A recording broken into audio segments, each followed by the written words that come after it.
Hi, the time is 1:06 a.m. It's Monday, March 25th, 2019, and it's a continuation of tape 5. This will be tape 6 or recording 6. Alright, so what I'm getting at is that, like Warhawk, Warhawk is a main game now, focusing on this, for this project, this is a project that it was a project for something else, but it's at the same time it's becoming something different. Alright, so the Warhawk game, what happened is that the Warhawk game is the first game that introduced this concept that is players known as arbiters. Arbiters are players that are like kind of like company players, kind of like Santa Monica Studio pays them. They get paid to play. All right, they get paid to play. They have dev systems, and that's unfair. That's unfair because you playing against devs with boosted systems. Alright, that's unfair, but I understand because they're arbiters. Like I said in the other tapes, I think I said in tape 3 or tape 4 that it says they're arbiters. The game has to have somebody there for you to combat when you show up, alright? So the arbiters having the boosted systems are for when they're outnumbered to help them balance their their gameplay, to balance to keep the people interested, because if you keep winning them, you're not gonna you might someone that doesn't enjoy just winning someone, they're gonna quit, but someone that just likes just winning somebody, they might not quit, right? So what happens is that the arbiters with the modded systems, they threw them out there, and that's the thing that this is where I think the issue happened. They threw the arbiters out there. Some of them were employees, some of them were friends of employees, and some of them were their kids. Right? And the arbiters are the ones that I think are the ones that are on YouTube. Most of them. Right? Anything pre-Plato 28 is a possible ex-arbiter. That's what I'm trying to say. Ex-arbiter. Right? Or ex-employee of Santa Monica Studio, or ex-employee of a game company that's connected with Warhawk. Which can be Lightbox or, Eat, Sleep, Pray. No, is it Eat, Sleep, Pray, or Eat, Sleep, Game? Eat, Sleep, or something like that. There's one called Eat, Sleep that's for gaming. Right? And see, that's what happened, that, people like that, the Desi and all those guys, they're arbiters, they're ex-arbiters, and they got fired, and they still have their modded systems, and and if they're not, see, best case scenario for companies like Sony is that they are ex-employees, because if they're not ex-employees, then what I'm uncovering here in this conversation is a very like kind of like a very dark exploit in the system of gaming, because people have to understand that your children are playing against these people. See, your kids are playing against these people. So my situation that I'm talking about, what happened is that because of the YouTube stuff that I'm doing, the Plato 28 account got attention from one of the ex-arbiters, which is the Dominics2122. I'm pretty sure he's Desi, and he's him and his brother, or him and another person.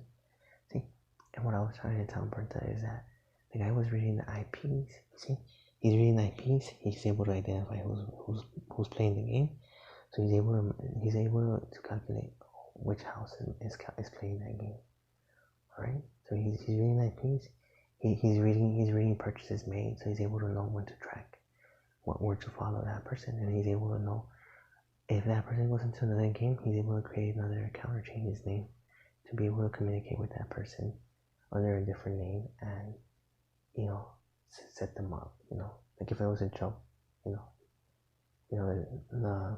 the setup and the punchline. Well, them switching from an alternate account to another account to communicate with the same person. They have information about that person that person is not gonna assume they know. So when they throw that information at them, that person's gonna think, oh, okay, this person is similar to me. He gets me, and that creates a bond. That starts creating a bond. So what I'm trying to say to people hearing this recording is that if the game developers are guys that are playing with your kids, I'm focusing on a situation like mine. So if you have your daughters playing games with game developers, the game developers going out of their way to figure out your kids like that, they're breaking some kind of rule. That has to be against the law. It has to be against the law for the game developers to make contact with the gamers like that. Like that has to be. See, and that's the thing, that once the game developer makes contact, so like let's say the game developer starts playing with you, and he gets fired, and he's not working there. It doesn't matter, because once he has your gamer tag information, then he can just search you up and find the game that you're playing, and meet you up in that game as a different avatar. And if you didn't know who they were, then you're not gonna know that it's them. And that's the thing that I'm trying to say. That's the exploit that I'm trying to point out. That's the dark side of that. And all these recordings, they're for my own purpose. But at the same time, I think they're gonna serve another purpose for this, because I think there's something wrong about that. There's something wrong, and I've been trying to get attention on that for a long time. I've contacted people like Matt Pat on YouTube and stuff like that, and conspiracy theories and all that. trying to get their attention on that the software companies, they're I understand that they're making their money, but they're making their money 10 times past over of what where they're supposed to be at, because I think what they started to do with the Call of Duty is they started selling you the maps, right? Instead of selling you a completed game, they started selling you the map separately. And in that case, they should just sell the maps and focus on one game. Instead of making every year a new version, they continue the same version and they make new maps. Like focus on map making and make good maps. Instead of what they do is they remix the maps and they resell them to you again, remix with a little bit better graphics. And see, all that is a dark side of the gaming stuff. And the first part of it has to do with my situation, because that's what happened.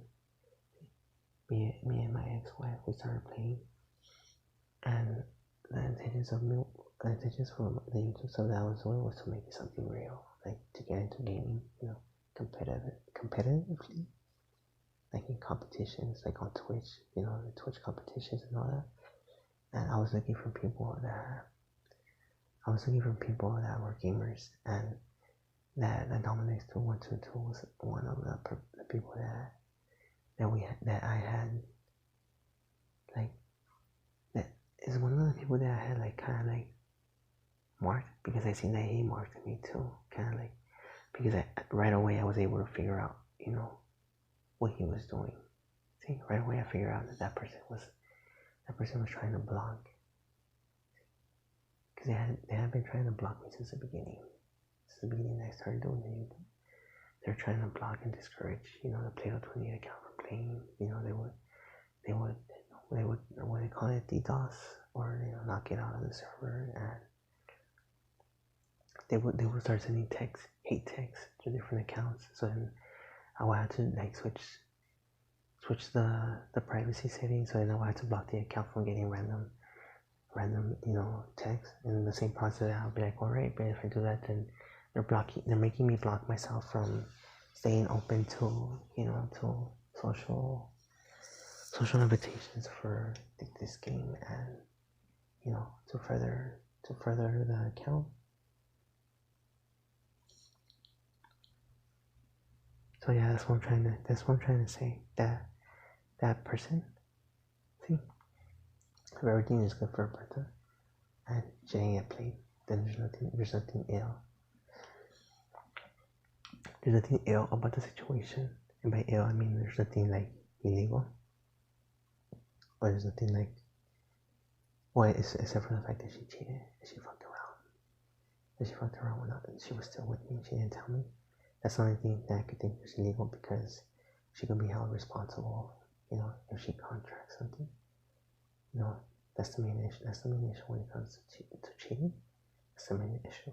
And I don't think everybody's aware of that. But anybody that has an issue with people that are cheaters is because, when a person goes into a relationship, they're saying that that person is the one that they're choosing to risk.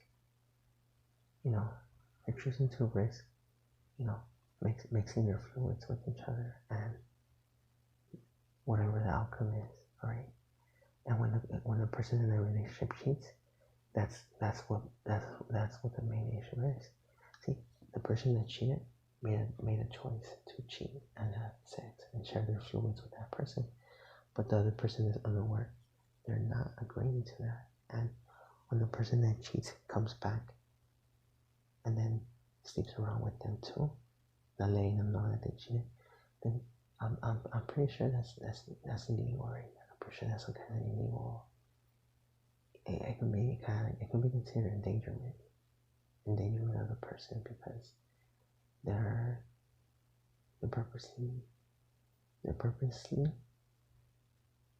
not they're purposely withholding information that, if the person would be told, hey, they went and they had sex with that person might not have sex with them after all, because they'll be like, oh, well, that's not what they're into, and they don't want to endanger themselves, by mixing their fluids with that person now that has fluids from somebody else. And that's the thing that I'm trying to say, why the situation might have like legal, these recordings might have legal, for legal reasons. They might be important because, Bertha cheated and she was trying to make it seem like all this was happening in 2018. She tried to make it seem like all this happened from July 2018 to the time that we separated, which we separated like in August 2018. But she was trying to make it seem like she was pretty going through this. And like I said, I was doing my own thing, and I know she cheated. I know she was a cheater. I couldn't prove it, and I wouldn't look into it because, she was really good at hiding.